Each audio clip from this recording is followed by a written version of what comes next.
Welcome to the Homebrew Crew. I'm Tony, this is Sean, and as always, we're here to help make your D&D homebrew campaign the best that it can possibly be.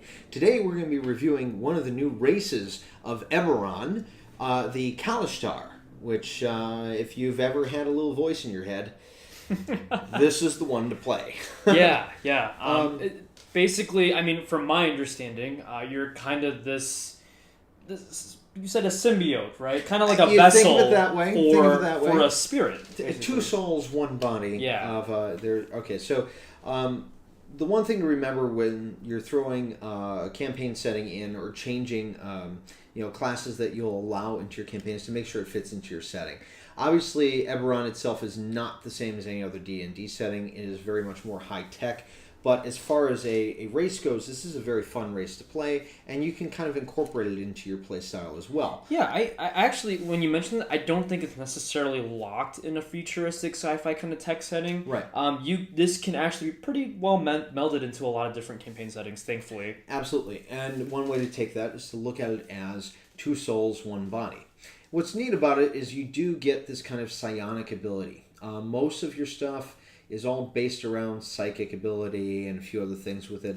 As far as a race is concerned, they've got a nifty little look to them. They're not quite human. They look like humans, but you've got this other spirit that's attached to you the entire time. And it's interesting because in the description they specifically say that the face is like symmetrical, where a regular human being we aren't symmetrical. Oh no, I've got one ear that's different from the other. Right, exactly. But they stand out because one half, it looks exactly like the other. Which is kind of really cool. Some of the quirks that you get with it, or the quirks that you can throw into it, are pretty neat. Like, for example, you can have one that's talking to their spirit out loud all the time, which begs the question, do the voices in my head bother you? But they are a really fun role-play class to play. And a role-play race to play with it. The neat thing with them is they get some really nifty little tricks, like the dual mind, which is neat to it. You can give up your reaction to have advantage on a roll for a wisdom saving throw. Why, you don't like that? That's, when I first read that, initially like, okay, it's kind of cool, but, you realize that you can just toss that reaction as much times as you want. Mm-hmm. Once you get your reaction back, you can just keep doing that. And I know we're going to kind of delve into, the whole, the race as a whole, but It is. I think the other side of that and the drawback for being the player, because I'm going to play the player's advocate here, I think that you leave yourself open, because now you can't make that reaction, you can't make that block, you can't cast shield if you needed to as a reaction. This is true. So I think it balances out. I do understand it. I hear you.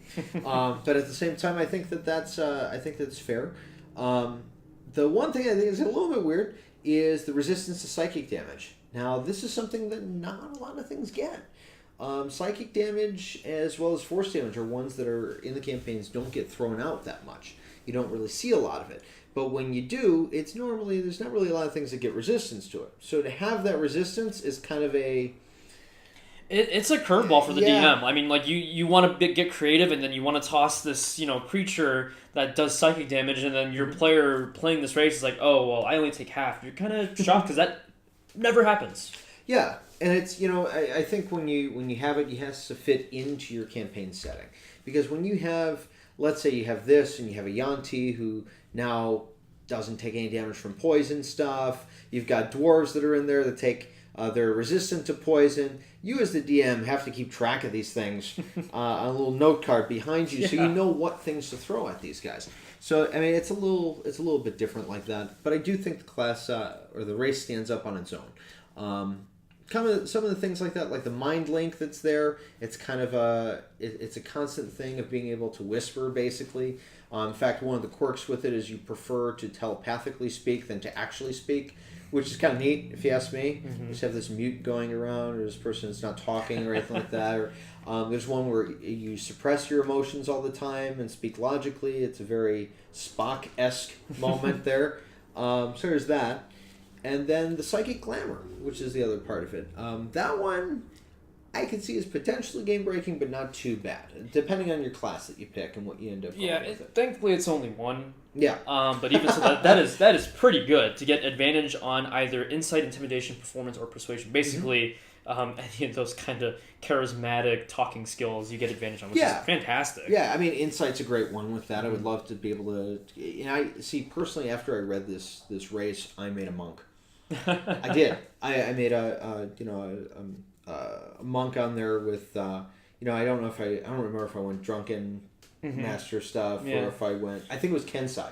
Oh, nice. Because if you think about it, the Kensai are all about weapons and being able to utilize all these different tools and weapons and stuff, and having that extra insight ability to be able to see and figure out what actions are going to be done by your monsters and everything else, I think would be kind of cool. Oh yeah, definitely. Plus, not speaking is kind of neat. You kind of got this silent monk kind of thing going on, which is kind of cool. Mm-hmm.